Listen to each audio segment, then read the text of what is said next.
Hey, Footballer Nation, what's going on? It's Carson here, your Battlehawksaholic, giving you a quick little message at the beginning of this video. We here at Footballers Anonymous, and me personally as the editor, would like to apologize for this episode coming out a couple of days late. I got to witness the historic event of Metallica playing in Lane Stadium, which we'll talk about a little more next week, and I had to move out of the old studio, which took up a lot of my time. I haven't had a computer to edit our episode with, so it is just now coming out for you guys. We'd like to apologize and let you know that we will be returning to our regular schedule next week, so just be ready for that. Again, sincerely apologize and enjoy this week's episode.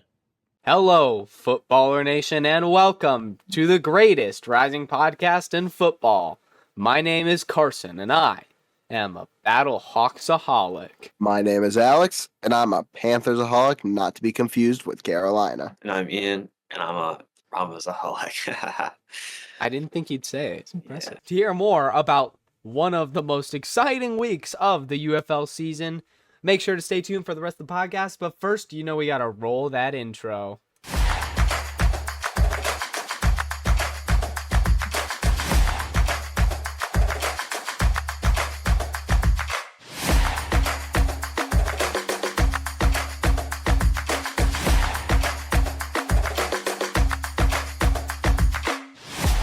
Hello, Footballer Nation, and welcome to Footballers Anonymous, the greatest rising podcast in football and the only podcast covering the UFL. It's true. Do not look it up. Now, we're doing a little bit of a detour to start this because we're doing our quick picks unrelated to the UFL. We'll come back to the UFL. We're starting with sports logos still, but it's for the big four, the NFL, the NHL, the MLB, and the NBA. We're doing snake draft format, and yeah. Wow, okay, we're just going to jump in. Shout out Alex for both zero segue and skipping ahead in the script. Shh, there's no script. There is no script. Okay, so we're gonna start today with our newest segment, the quick picks. As Alex has discussed, we will be doing a snake draft format and forming a squad of 5 of our favorite professional sports teams logos. This week, Ian will hold our first pick, I will hold our second pick, and Alex will hold our third pick. So, Ian, you are officially on the clock. Well, the pick is in with the number 1 pick in the 2025 Footballers Anonymous Professional Sports Logos Draft. Ian Watkins has selected the San Jose Sharks out of the Dang NHL. Yeah, I figured that would happen. Did a lot of deliberation with this. I figured these guys were looking at him. I had to take him off the board early. Just a very clean guy. He dresses up well. He gets out there. He puts on a performance. He's known for breaking sticks. Very competitive, physical guy, and I had to take him with my 1 spot. Very true. For the record, I guess Alex said this earlier. We are only doing NFL, NBA, MLB, and NHL in our logos. Also want to throw it out there. Not a requirement, but we're sort of trying to do one of each sport. Might not happen because honestly the MLB is slacking a little bit, but I digress. I'm making it happen. I will make it happen. Okay, so my pick is in with the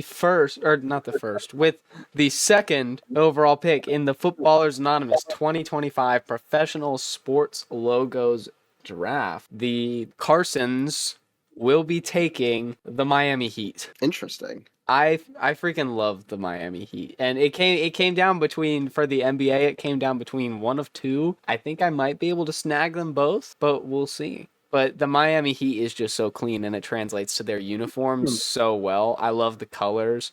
It's honestly like the Suns logo, but like better. I just vibe with it. All right, well, the pick is in already for the first of my 2 picks. I am completely stealing this off the board with the first pick for me in the logos draft. I'm selecting the Minnesota Wild. Yeah, taking them off the board. And this logo has a lot of depth behind it, which is why I love it so much. I was considering even taking it if I had the first selection You know, That like was one I was considering as well. it was between the Wild and the Sharks for me. Sharks got taken off the board. I figured that would happen. The Wild, for those who don't know, obviously the premise is that it's got the whole wilderness kind of in the background, but it's also in the shape of a bear to kind of like further insinuate that Wild, like the moon or sun is the ear, the star is the eye, the river is the mouth. Let's you. What? Nothing. Okay. Yeah. So that's why I'm taking them with the first pick. And with the second selection, the first selection of the second round. Oh my god, am I really gonna do this? I think I am. With the second I know what you're doing. Yes, you are. first pick in the second round, I'm taking the Minnesota Timberwolves. Yeah, I figured. Am I like wrong for doing that? No. It's just what happened. I got 2 Minnesota teams off the board to start. I'm not a Minnesota fan. This is just what's happened. Okay, so with the second pick in the second round, I'm in a pretty good spot here. We have no NFL or MLB logos off the board. Granted, the MLB is considered by us to be the weakest of the four. But I think, okay. With the second pick in the second round of the 2025 Footballers Anonymous Professional Sports Logos Draft, the Carsons select the LA Rams. I just got to take the Rams. I really vibe with the Rams logo. I vibe a lot with the way logos are implemented on the uniforms and the way the ram horns are put on the helmets. I love the Rams logo. I also love their St. Louis logo. I think even though they've gone through a lot of rebranding, I think the Rams have always had very consistently good logos and uniforms, and I respect that. So they had to be my second pick.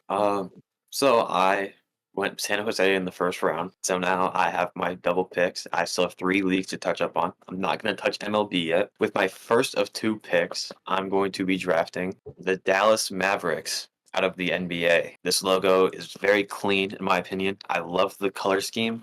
I love the way the horse and the basilisks kind of merge into each other. And then for my next pick, I'm going to be drafting the Chicago Bears out of the NFL. I had to take my team. I love the logo. It's fierce. It's competitive. I think it goes pretty well with the Sharks logo in those regards. Building a very fierce squad. So that's why I had to go there. Okay. This is very interesting for me. I still have two leagues to touch up on, and I think I will tap into one of those with my third pick. So with the third pick in the second round of the 2025 Footballers Anonymous Professional Sports Logo Draft, the Carsons select the Vancouver Canucks out of the NHL. I honestly vibe with this. I really was hoping for the Sharks, but once they fell, I figured I could wait a little bit for my NHL. I didn't think the Canucks would come off the board, but I think they're just a solid choice. Now, I'm doing something that I'm still going to grab all 4 leagues, but I'm going to go ahead and double up now and take with my third selection in the logos draft. I'm going to take the Buffalo Sabres off of the board. Wow. I think that's something that I want to do now, kind of solidify them. They weren't even on my board. That's okay. It's also my teams in hockey. Yeah. Unfortunately. And with my fourth pick, it's not in yet. I'm deciding because I have a couple logos. The NFL still has a good handful of logos that are quite game-changing for my roster. But with that being said, I believe that I'm going to be going with the Philadelphia Eagles. Ooh. Respect. I think the uniqueness of being the only left-facing logo helps in solidifying its role in a team like this. It knows how to do its own thing and change the game when it's not going the right way because they're going left. And yeah, I think their logo's clean. All right, so I have an interesting opportunity here as the MLB hasn't been touched at all. So I think I'm going to dip into that. And while I'm not technically taking my team's logo as I am a Washington Nationals fan, unfortunately, with the second pick in the fourth round of the 2025 Footballers Anonymous Pro Football Logo Draft, the Carson select the Arizona Diamondbacks. I just really love the Arizona Diamondbacks. I also love the teal version, but we're only going with just the base logos. But I really vibe with the Diamondbacks. For the first of my two final picks, I am also going to be dipping into the MLB. I have a logo in front of me that I think speaks volumes to the city it represents. I think it brings a lot of color to that. I love the color scheme. I love the look of the logo. I'm going with the New York Mets. I love the city silhouette. I love the way it has the baseball lines covering over it. I love the font. Again, the color scheme, all of it. I think it's a very clean logo, and I think it just fits. I think it really represents New York well. Then for my final pick, I have League Freedom here, as some may call it. I'm going to be dipping back into the NHL, and I'm going to pull out the Carolina Hurricanes as Ooh. it speaks to me because of Omaha. I love the color scheme, red on black. I love the shape of the logo, and that's why they're going to be what I consider a fifth round steal. Okay. Oh man, this is hard. So since I've already dipped into all 4 leagues, I also have some league freedom here, as Ian put it. This is tough for me. I have a couple guys. I'll shout out a couple of them at the end if they don't go drafted. But I think with the second overall pick in the 5th round of the 2025 Footballers Anonymous Pro Sports Logo Draft, the Carsons select the Denver Broncos. Good pick. I quite like the Broncos. There's another one that's right on the tip of my tongue that I will talk about if Alex does not take them. But we shall see. I'm taking an MLB logo. See, this is tough. Is selecting Mr. Arelogo, by the way. With my last pick in the logos draft for Footballers Anonymous, I am actually gonna. I don't think y'all will be expecting this one. I think I like this logo a little bit more than most people. I'm gonna take my little Mr. Irrelevant here. I'm taking the Miami Marlins. I was considering Ooh, taking Marlins. I did have them on my board. I do actually Also, quite like the that is Marlins. not Mr. Irrelevant. That is Mr. Arelogo. Yeah. Just My fault. Sorry. it's okay. It was established in post, so it's okay. It was a halftime decision. Shout out to my biggest undrafted free agent, who I'm sure we will be picking up right after the draft, the Chicago Bulls. I was looking at the Bulls, and another UDFA that I was looking at immediately hitting his line is the Chicago Blackhawks, as well as the Avalanche. I thought the Florida Panthers were a good shout, but they Yeah, I had a have them. logo change that took them off the board. I also liked the my NFL team took some thought process because I was also thinking about the Buccaneers and the Jaguars and Yeah. the Raiders and the Lions and the Panthers. You know, The Raiders. Yeah, you're also I getting think a the Raiders UDFA. logo is pretty underrated. I don't think it's necessarily a steel logo, but it's a good Shout logo. out the Seahawks as well. I vibe. In the MLB, 2 of my guys who I actually didn't even have the Diamondbacks written down on my board at first. I had the St. Louis Cardinals and the Toronto Blue Jays. Blue Jays as well, me as well. I think a couple good shouts in the NBA are the Pelicans and the Bucks. I do The vibe Grizzlies. with the Suns logo. I did really want to take it, mostly because of the purple and orange. I think the Magic are also having UDFA material. Magic at least get a visit from me. We have our Maybe. starting 5. We Yes, have our we starting do. 5s.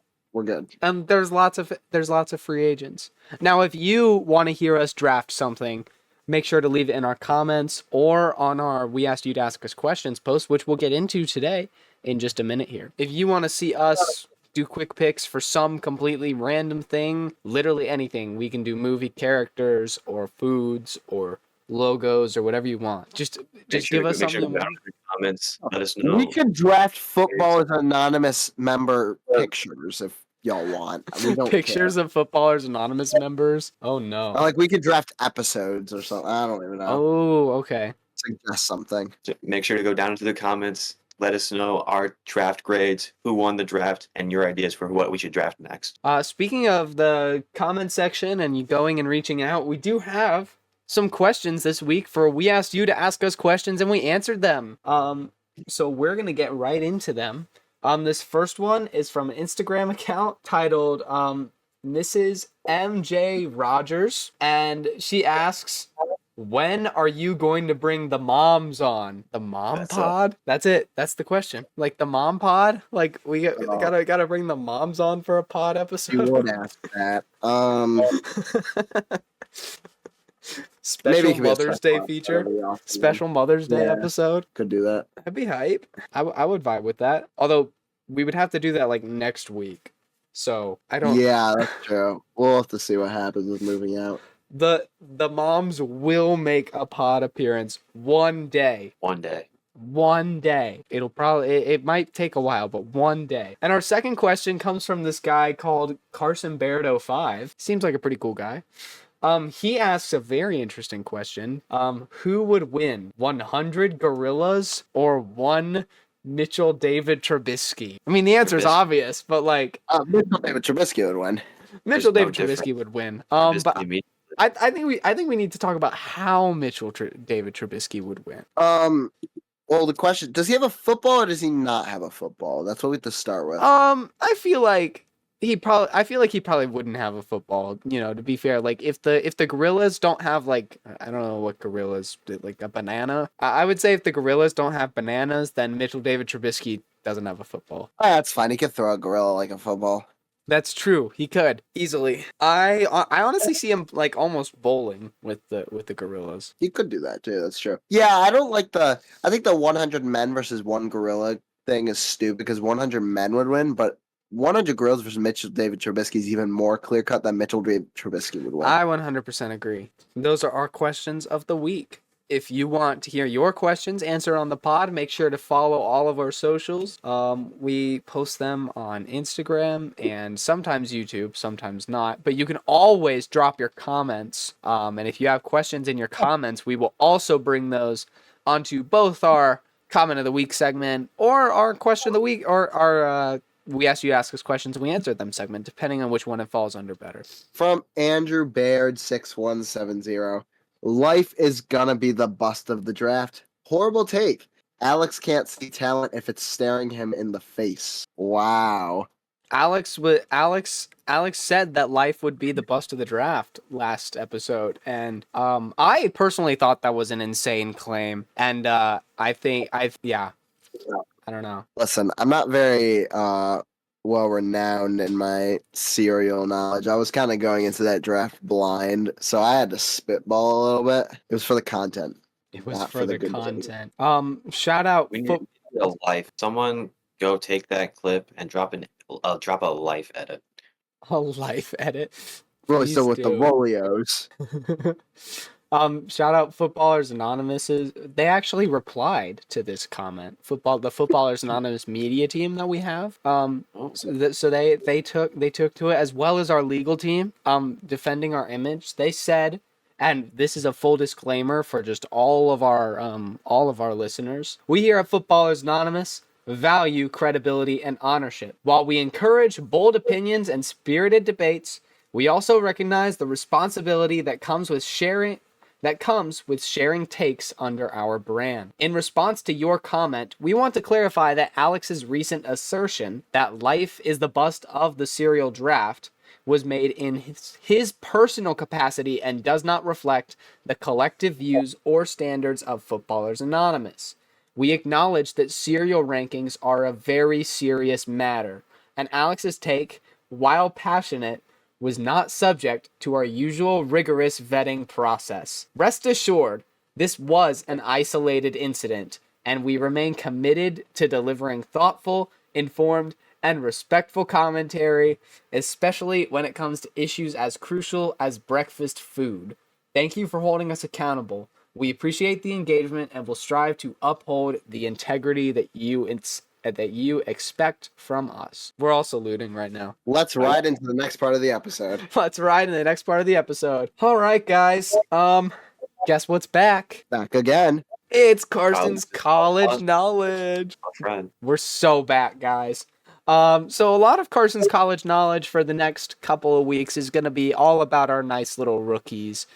going on to their NFL teams. It's still college knowledge because they haven't actually fully started their NFL careers yet, and we want to definitely keep an eye on these guys. But we do have one piece of news about someone who is still in college, and that is Ohio State wide receiver Jeremiah Smith. It is rumored that he could be the first ever 100 overall player in college football, which, while insane, because, you just don't go past the 99, if it's going to be anyone, Jeremiah Smith low-key checks out. Bro's my dog. I do disagree with going past the 99. I think that's a little blasphemous. Not that's not deserving necessarily, but I just think going past 99 is ridiculous in any circumstance. Actually, a number of sports games that go past 99. I think. Yes, but I think Madden might be the only one that doesn't.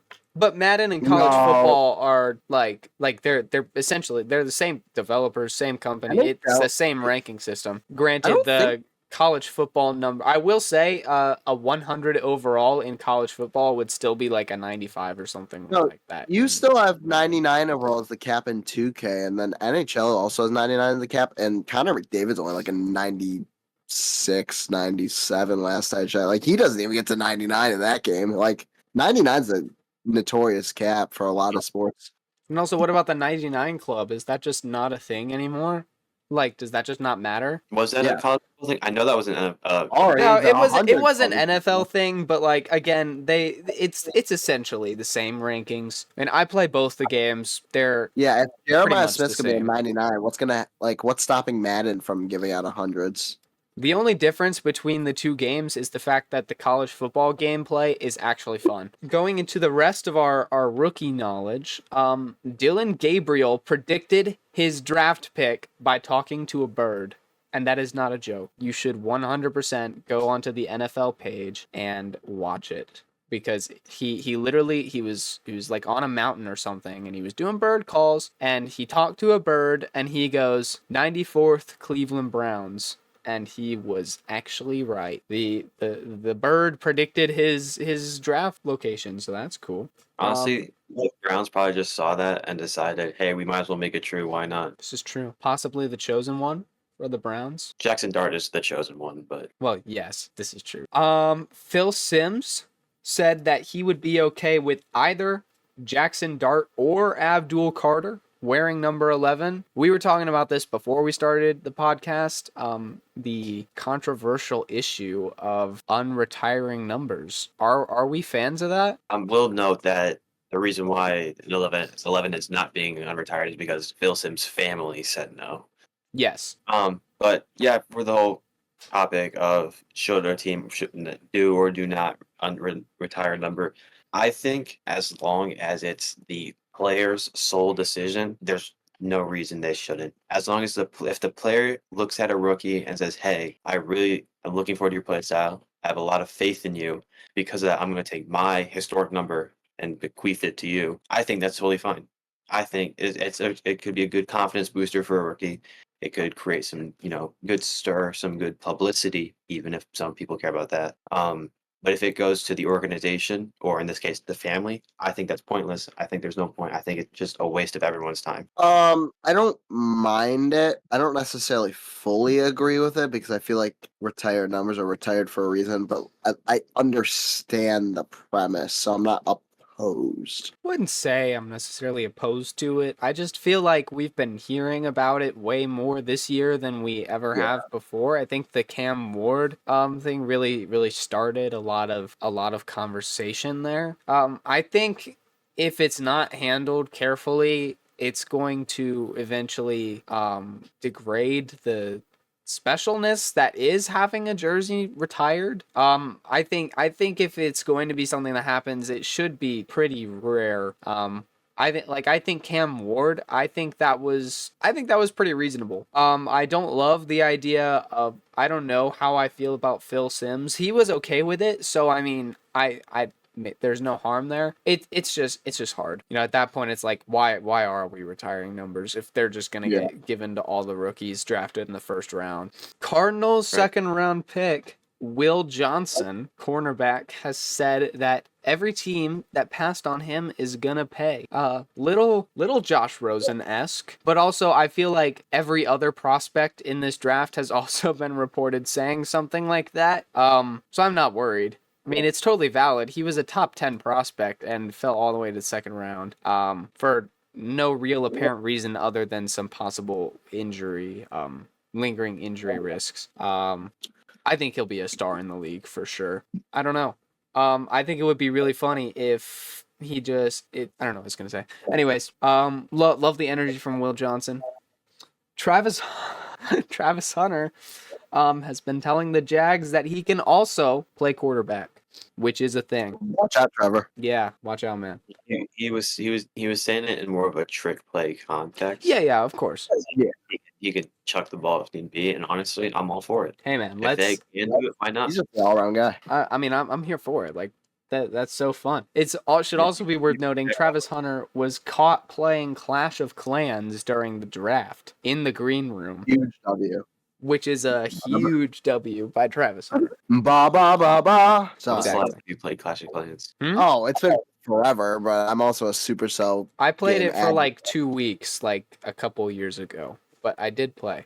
I like Brawl Stars and Clash Royale more, but I have played some Clash of Clans. It's just been a minute. I respect that he's keeping the grind going. I respect exactly. that. I think that'll translate very well to his play in the NFL. Dude playing Clash of Clans on the sideline while he's like in the one play he has a break because he's gonna be on the field all the time because he's doing DB and receiver.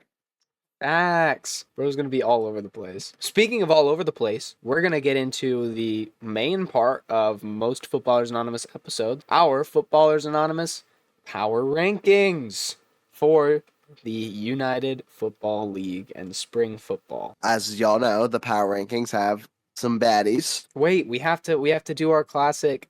We have to explain how the power rankings work. It's tradition. Right, for those who It's- don't understand math. That's Now, right. for those who don't understand math, we here at Footballers Anonymous every week make a power rankings list where each one of us make our own lists. We rank the teams from worst to best in our own personal opinions, and then we use this thing called math to combine our 3 lists into one collective list that kind of averages out all our opinions and gives us a group consensus.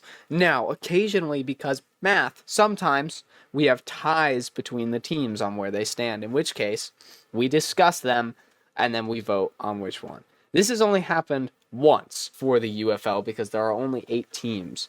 And we do not have any ties this week, but it is something important to note. Now, like Alex was saying, every week our bottom 2 teams are known as the baddies because they suck. So we are going to get into them, starting with our number 7, the Memphis Boats. Yeah. Are they back to the boats now because they lost again? Or I don't think they're back to the Boats. I think they played a great game. Dresser Wynn looked really good. Passed for over 200 yards. Their new starting quarterback. I'm really a really big believer in him. I did pick the Showboats to win this game last week in a bit of an upset, and it almost happened. They lost to Houston 20-21. It was pretty close there. They had 2 very close games. The first was the Houston win 18-17, and the second was 21-20. They're both, I think, both the teams are not like they're obviously they're the lower echelon, but like I think Houston's pretty solid. I think Memphis can be solid. They just seem to end up on the losing end of things more often than not. I think they're both substantially better though than our ultra baddie. Our ultra baddie at number 8, who has also lost their name, the San Antonio Maz. Which I still think doesn't work, but I respect it. They suck. There's nothing to say. I'm not gonna say anything. I'm not a fan of this team. I'm a fan of Donald De La Haye. This team has done nothing but bring me pain in the past 6 weeks, and I frankly have stopped caring. It's as simple as that.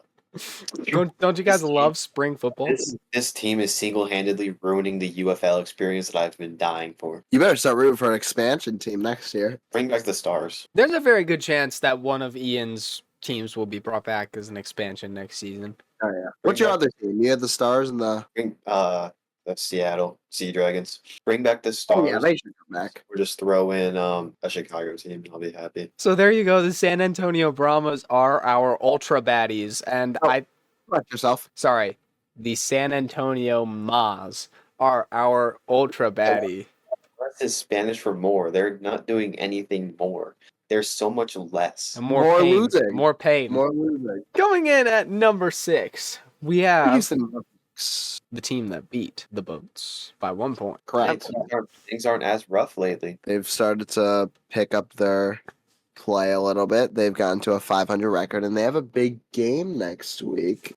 They could potentially be out of the 6th spot of the power rankings. I know, it's crazy. They've been sitting here for a while, but they have a chance. I feel like for the majority of this season, there has been the top 5 teams in a group, the Boats and the Roughnecks, and the Brahmas. Like, I feel like those are the tiers of play we're getting. I feel like the top 5 are all generically pretty decently solid teams and have been actively switching spots in the power rankings and whatnot. The Roughnecks have pretty much just established themselves as better than the Boats and have been sitting at 6. The Boats have just been losing and at 7, but they just haven't been as sad as the Brahmas. Well, they were for the first few weeks. Yes, they were. That's why.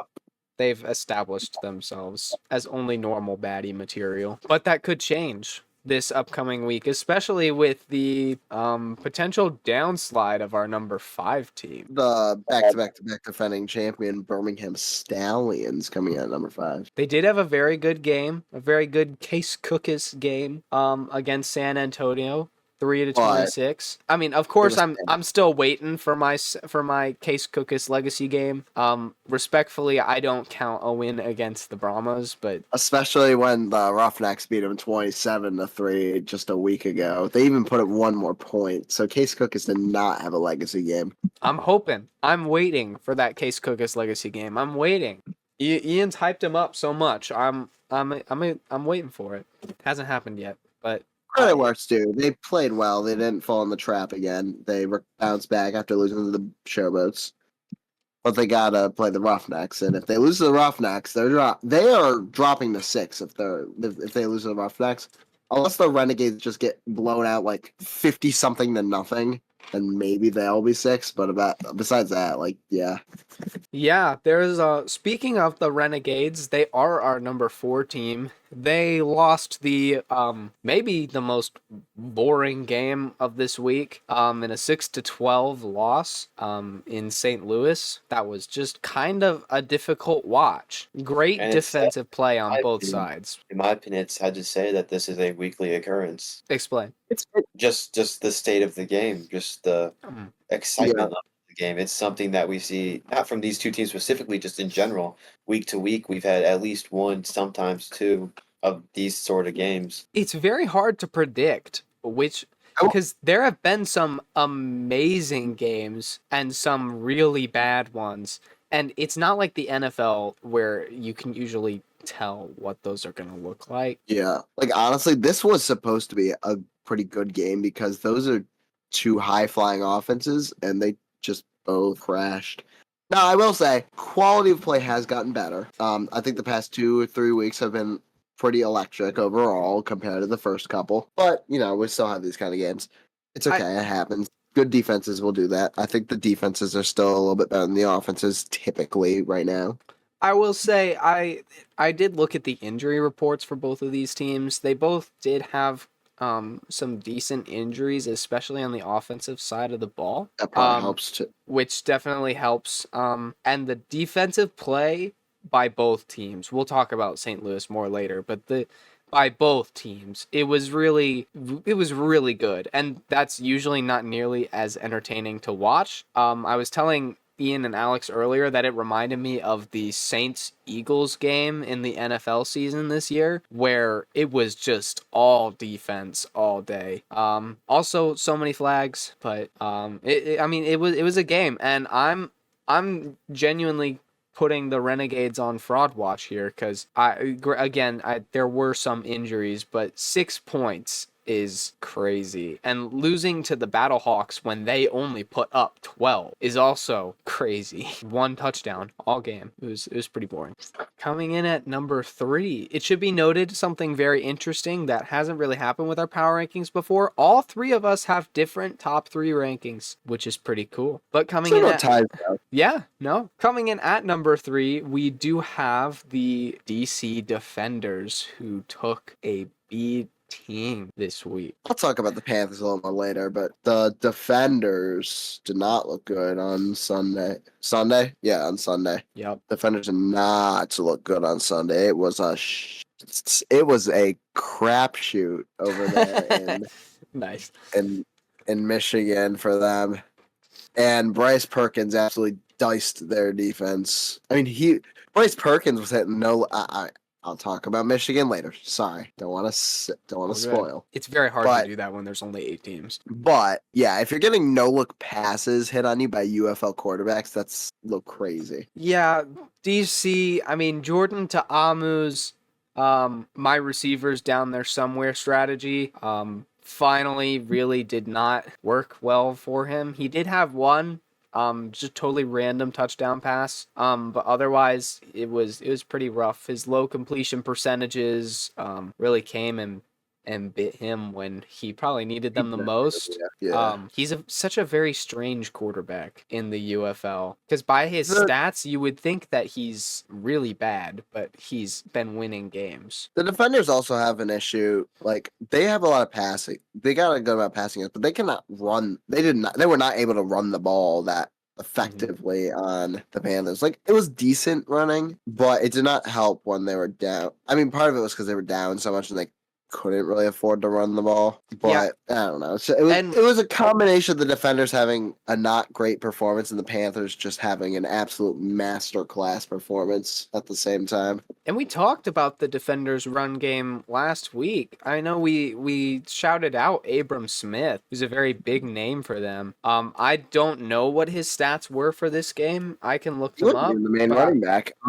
Jackson was the main running back. Really? Abram Smith only had 5 carries and 11 yards. Do you know why? I'm curious why they would. Was he like hurt or? Hang on, let me check. I low-key don't remember. I don't think he was, but I don't want to be wrong. Give me 1 second. No, you're good. Credibility and ownership.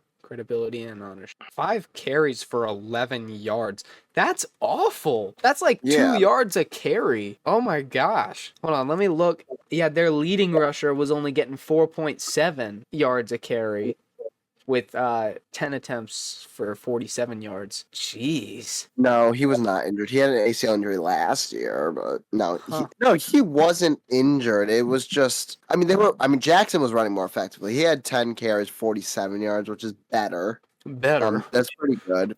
It is almost 5 yards a carry. That's pretty good. But they only ran him 10 times, and then they also ran Abram Smith 5 times. Tommy ran a couple times, and they passed a ton. Just not a good offensive production day. No, and it's crazy. Jordan Ta'amu still passed for 259 yards in this game. Oh yeah, like especially for a UFL performance, that's more passing yards than Bryce Perkins had. Well, that's what Ta'amu does. He passes for a ton, but it's because he's chucking the ball out there. He didn't throw a pick, but it's just like his completion percentage is so low. They're low percentage throws. They weren't picked off, but they still weren't getting them anywhere when they wasn't hitting them. 100%. Oh, man, I said 100%. I've been so good about that for like weeks. Oh, I know. Man, that's disappointing. Okay, coming in at number 2, we do have the St. Louis Battlehawks. We talked a lot about them earlier. There's not a whole ton more to say.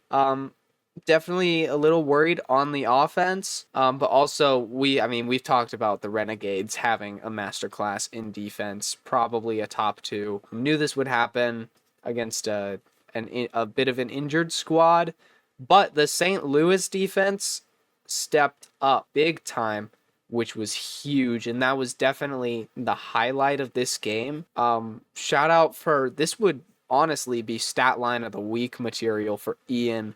But Hakeem Butler on the year is 3 catches for 3 touchdowns, which is kind of awesome. Quality. Yeah. So every time he's gotten the ball, it's been a touchdown, which is fun. Just keep throwing him the ball. It's an infinite touchdown glitch. How many targets has he had? Because he was perfect last week, wasn't he? He was not last he- week. He wasn't perfect. His first week back 2 weeks ago, he was 3 for 6, I believe. 3 for 6, and then this week I will check. This week he was one catch on 6 targets. Oh, But again, I mean, Max Duggan's completion percentage was 32, so it was not just Hakeem Butler who was getting incompletions. It was everyone. It was pretty bad. This is just telling me nothing. the offensive performance is kind of why St. Louis is not number 2. Or sorry, not number 1. Definitely. I was originally very opposed to our number 1, not to spoil it, but I mean, it's obviously the Panthers. Just because the Battlehawks did beat the Panthers literally 2 weeks ago.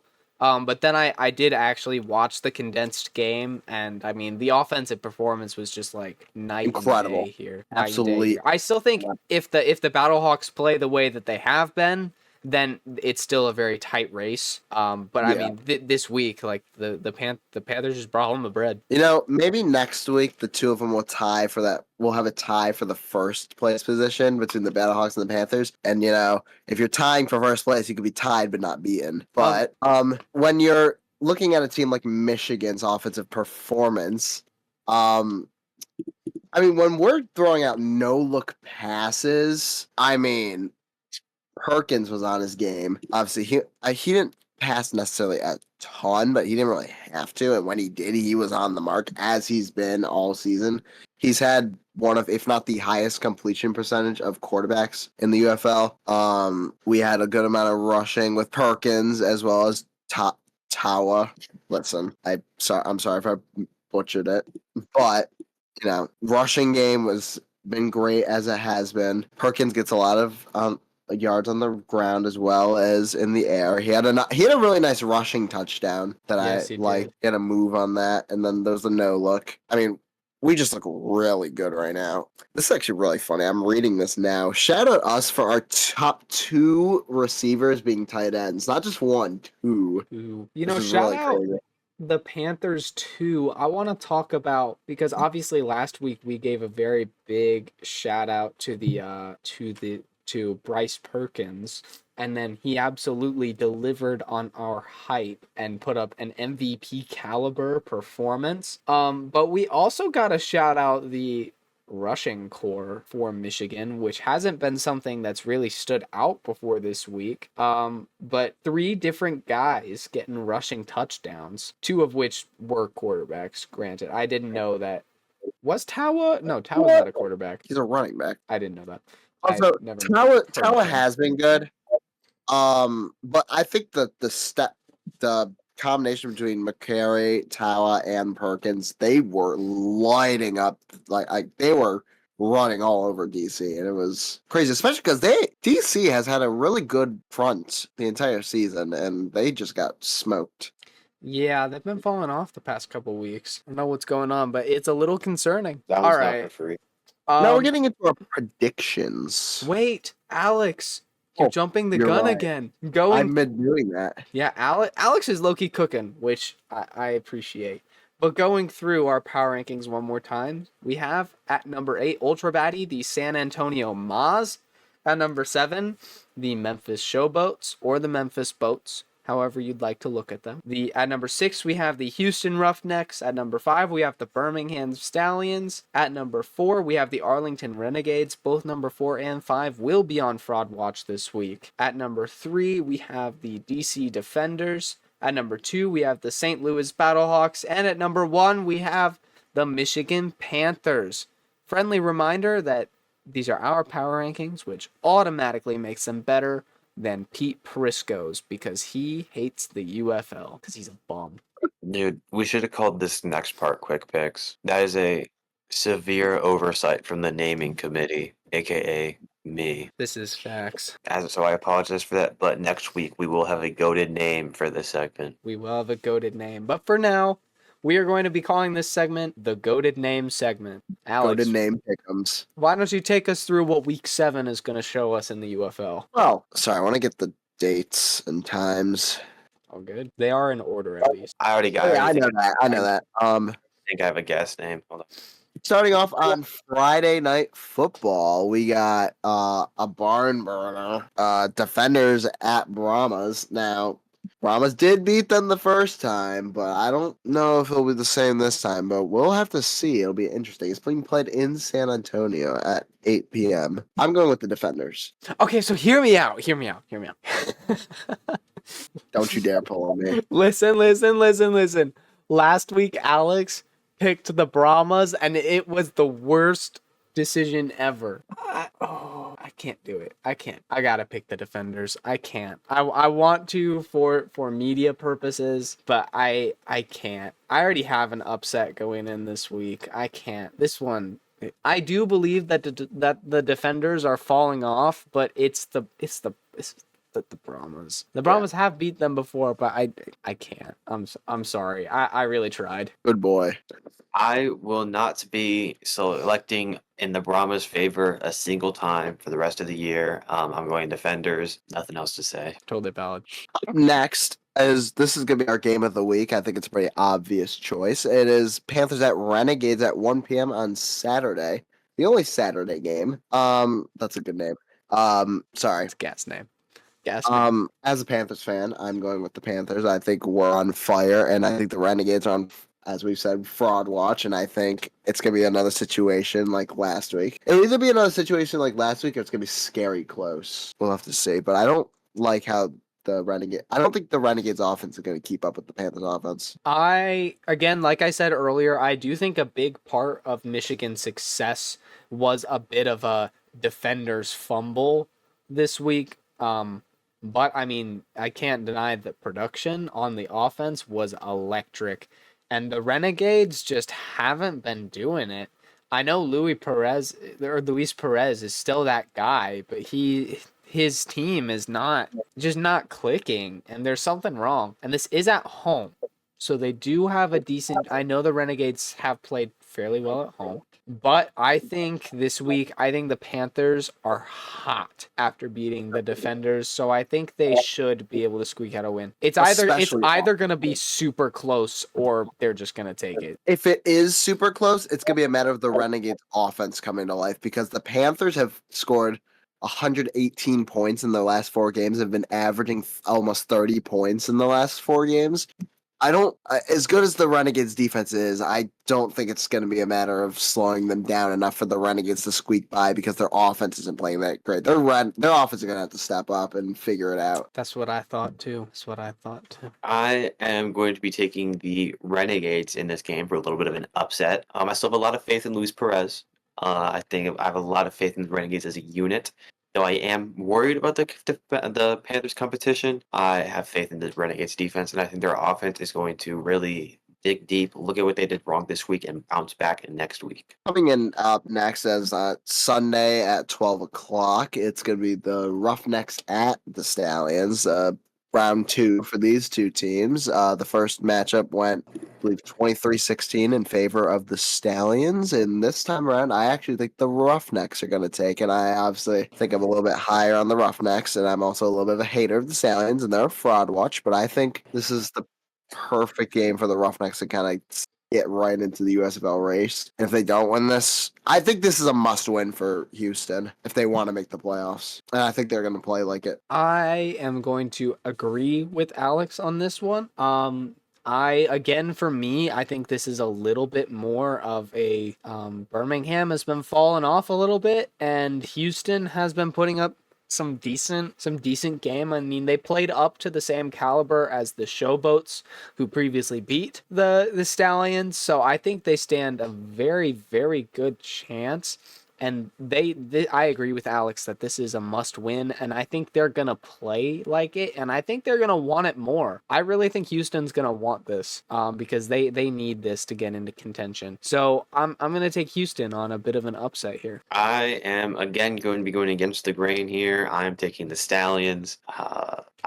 just have faith in Case Cookus and their unit. Case Cookus is amazing. Case Cookus is great. Case Cookus is just another human. Case Cookus is Next cooking. Justin Fields, anyone? I could go on and on about Case But Cookus. Justin Fields is actually good at football. That's a crazy claim. Case Cookus, save the Stallions, save me, go crazy, and beat the Roughneck. Our last of the 4 games is Sunday at 3, right after Roughneck Stallions. It's going to be Battlehawks at Showboats. I'm personally going against the grain. I have to take my one upset pick. I think Dresser Win is going to go absolutely crazy, and the Showboats are going to have a little bit of life coming down the stretch. And I think this will be it's not necessarily like, I don't think the Showboats are better than the Battlehawks. They're not. But I think this is a game that could definitely be a trap, especially now the Battlehawks just coming off 2 big wins versus the Panthers and the Renegades. Next week they're a playing big win of Stallions. 6-12. Well, Yeah, no, caliber of team. I know. Next week they're playing the Stallions. I think this is like falling right in that spot where it could be a trap game, and I think it's what's going to happen. Don't underestimate Dresser Win. He's been playing really good for the Showboats, despite the record. The quarterback, Dresser Win. So obviously I'm taking the Battlehawks. However, I also agree with Alex that I think this is the perfect trap game, and I am actually terrified. I have been a big defender of the Showboats. I obviously went against these two last week and picked them against the Roughnecks. And even though they lost, they put up a much better fight than I think most people were expecting. I love Dresser Win as a quarterback.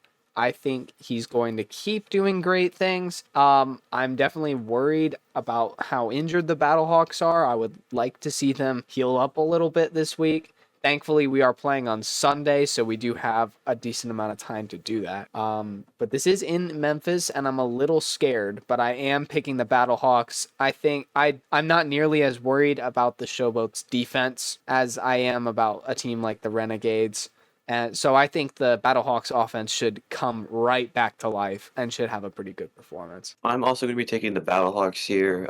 Every single time I've had a worry or a concern about this team, they've shut it down in the ensuing game. So there's no reason for me to pick against them anymore. They're facing the Showboats, who honestly just don't know how to feel about them. But I just have faith in the Battlehawks to bring this one home. For the record, last week we all went 3-1. All of us. No one had a perfect week. We all got one wrong. But It'll happen eventually. It will happen one week. If I just didn't take the flipping Brahmas over the Stallions, I would have went perfect. But for the content, man, for the content. I know I did for the content, but we've got 4 weeks for one of us to get 4 games correct. I'm really bad at statistics, but I think that's very reasonable. Yeah. Especially given our elite ball knowledge here at Footballers Anonymous. Except Alex's serial ball knowledge, but that's different. Well, that doesn't count. That's different. That's not tied to Footballers Anonymous. That is different. Not tied to Footballers Anonymous. We're not the podcast. We're not the only podcast that covers serial. We're the only podcast that covers the UFL. Don't look it up. True. But now we need to kind of segue into our NFL side of things for a quick minute. Do we reveal the name this week or next week? I think we can reveal the name this week. This week? Yeah. You're right. All right. Well, we're not going to NFL yet because we have a little name. Our naming committee has come in a little early with the name for our pick'ems. The naming committee had an idea and it went with it. The new name for the Goated Name segment is now being called Footballers Select. And select has dual meaning here, as all good names should. First meaning obvious, we're selecting teams. We the footballers select what teams we think we're going to win. But select can also be used in an adjective way, which is called carefully chosen from a larger number as being the best or most valuable. So in this case, the team we think is going to win is the Footballer Select team. It is the team believed to be the best or most valuable. And that is why the naming committee had to just jump on this one immediately, throw in the pick, lock it in immediately, preemptively. You You know, could also Ian, go with that and say that the select could also be the game of the week. I was about to say that. That's got a triple meaning because you're also selecting the most valuable game, too. Correct. The naming committee just cooked so hard with that one. Shout out the naming committee. We love Shout you out the guys. naming Can we select to move to our NFL segment? I think we can. I think we can. Hello, Footballer Nation, and welcome to Footballers Anonymous. My name is Carson, and I am a cardsaholic. My name is Alex, and I'm a Billsaholic. Sorry, I forgot about this part. My name is Ian, and I'm a Bearsaholic. Welcome to Footballers Anonymous, the greatest rising podcast in football, where we're here to cover the NFL offseason. Now, we have, unfortunately, but also fortunately for certain other reasons, come to the dry spout of the NFL offseason.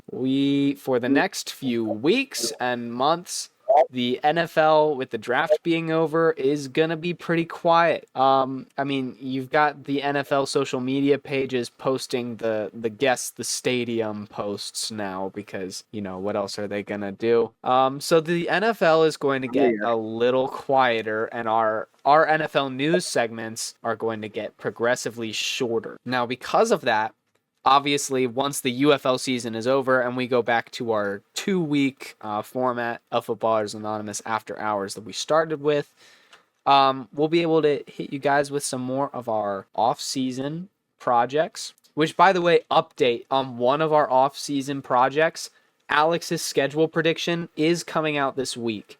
I don't even know if it'll come out before or after this episode. It'll probably just be whichever one I can get to first. I've just been swamped with finals and just have not edited it. But it is coming out, and it will happen before the schedule is released.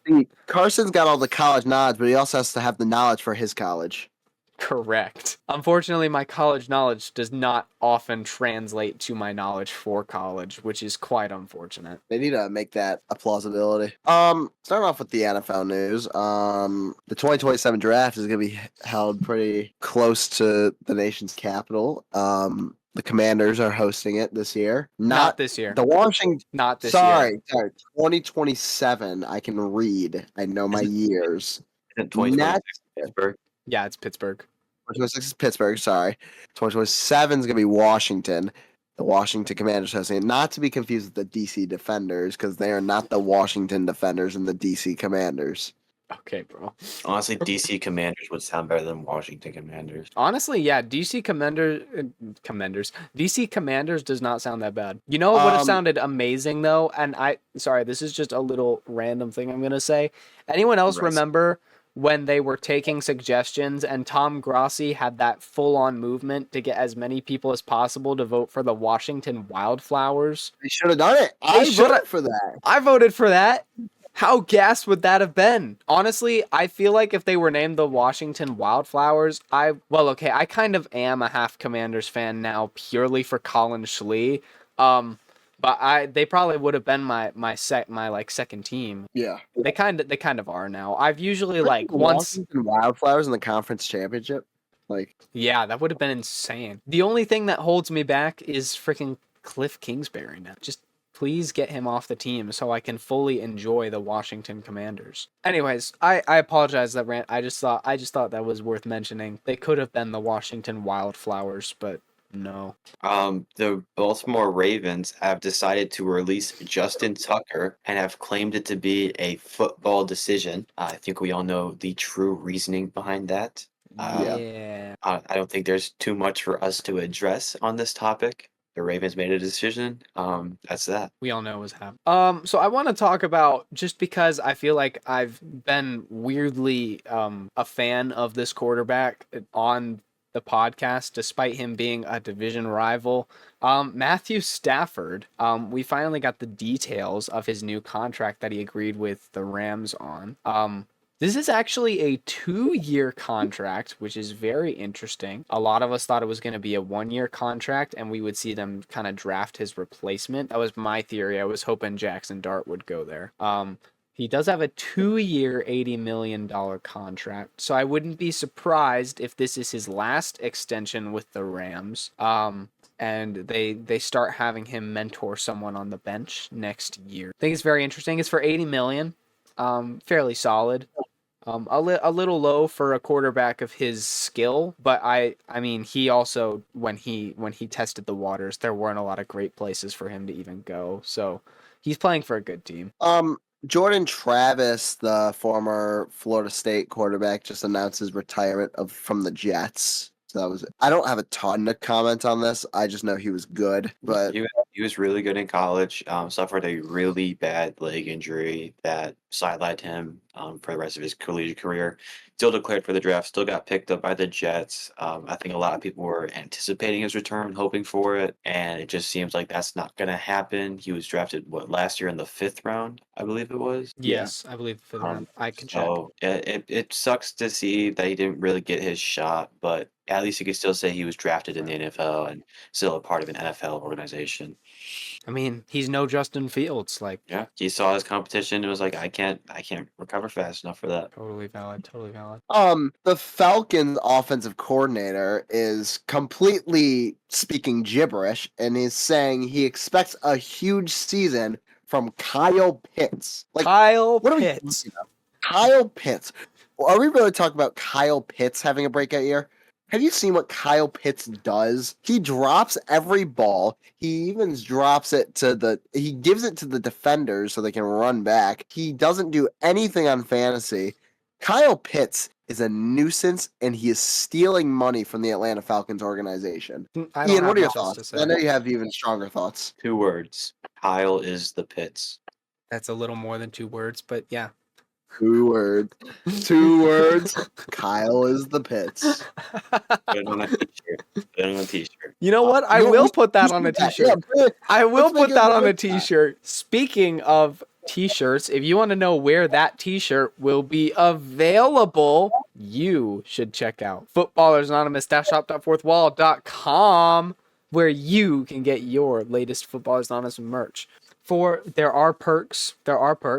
Alex, do you want to get into our fun little perks for our members? If you are within the first 5 people to buy our merch, you will get a personalized thank you video, and the first 50 will get a personalized thank you message, written message, not a video message, from us truly here at Footballers Anonymous, because we value credibility and ownership. Those messages will be sent out. Now, It's not that crazy. It's just the name at the end of the video. Yeah. Yeah, it's just the name at the end of the video, but hey, it's still cool. something. And you It's- get to be dripped out. Like, you are gonna be all the drip. so drippy. Now, none of us are drippy right now, but you can imagine how drippy you'd be. Like, I'm Or look even at the gonna previous say it. If Kyle wore our merch, he might be able to pick someone up. He might be able to You do might it. be able to get some women. But Shout right now, out Kyle. He can't. He's always dropping the ball. I believe in you, Kyle. You can do this. Now, speaking of new drip, it's not going to be as drippy as our Footballers Anonymous merch, but the Titans are getting new jerseys soon. According to Warren Moon, at least, which I thought was a little weird since they just switched their Titans blue to their home and they're already planning new ones, which is a little weird. But I mean, I like their current ones. I think they're fine. No reason to improve on the improve on the current while you're working on the new. Yeah, I mean, I could be surprised. I don't know. I'm really excited about the new jerseys. We're still waiting on the new NFL rivalry jerseys. I know Alex and I are definitely looking forward to those, as both of our teams will be getting some. There have been some very interesting concepts out there. Very City Connect-esque, like baseball. Should be pretty cool. In other news, Julian Edelman is being inducted into the Patriots Hall of Fame. Makes sense. Makes sense. Good for him. Good for him. The Bears are up on the chopping block for news, so Ian can take this one. We're getting a little bit of a double hitter for the Bears right now. They have called the Seahawks regarding Kenneth Walker. Would love him on the squad. Don't think it's worth the hassle or the potential output we would have to get him. And we have also reported they reached out to Nick Chubb's agent. He is also he's a free agent that we've had our eye on. As far as that one goes, I think that's a low risk, high reward scenario. The only thing I don't like is how much it kind of crowds our running back room, how much it kind of messes with that dynamic. But I'd be happy with either of these guys. I think between the two, Chubb is the lower price option. I think we have to give up way too much to the Seahawks to get Kenneth Walker. What's your running back room look like right now? I feel like that would be pretty okay. Assuming you would only sign one of them, I feel like that would be fine. We dumped a decent amount into DeAndre Swift last season. We have Roshan, who's just now getting reps. His reps would probably be cut from that. We had another running back who did a lot last season, and then we just drafted Kyle Manangai. I think it was Kari Blazingame that was getting reps last year. Let me double check. I think one of those would be a solid signing. I personally think that you'd be able to benefit from that. I don't think DeAndre Swift is the greatest guy to be your RB1 or your mentor for a young rookie. Sorry, it wasn't Kari Blazingame. It was Travis Homer. Oh, that's right. I mean, I don't know. I think Nick Chubb is pretty reasonable. That'd be kind of fun. Maybe just a vet presence in the RB room. I know he had his injury, but like it's Nick Chubb. Yeah, it's still Nick Chubb. Kind of insane, actually. Tank Dell is expected to miss the season next year.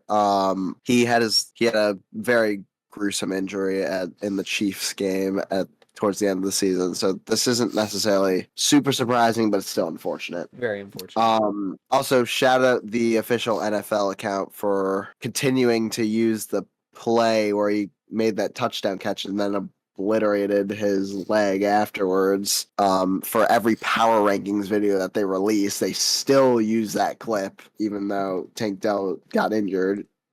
You know who doesn't do things like that? Footballers Anonymous. This is true. We would never make fun of anyone getting injured or... I love how half of our podcast personality is how we do things better than major corporations. Because we do.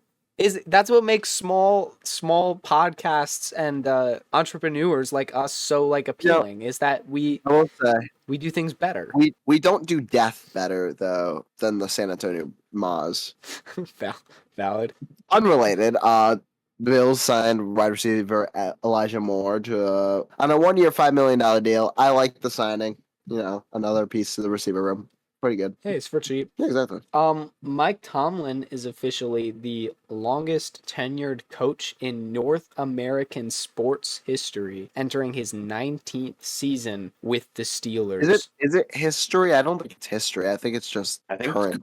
I feel like there have been many that have There's been longer. Yeah, you're right. I think there's a reason I didn't write history. Longest tenured coach currently in North American sports. He's entering his 19th season with the Steelers. I'm calling it now. This will be his first losing season. That's right. Yes. So he's now the longest tenured because Greg Popovich of the Spurs stepped down. So he was ahead of him, and now okay.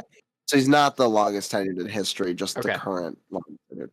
Thank you for the credibility and ownership check. And my dog AJ Brown just got engaged. Great to see. Your dog is Rain. That's funny. You're hilarious. Shout out Rain. Slumped. But congratulations to AJ Brown, of course. Bro's been having a great offseason. He's been getting jerseys from his favorite players and great year in general. And all that alpha coming off of a Super Bowl.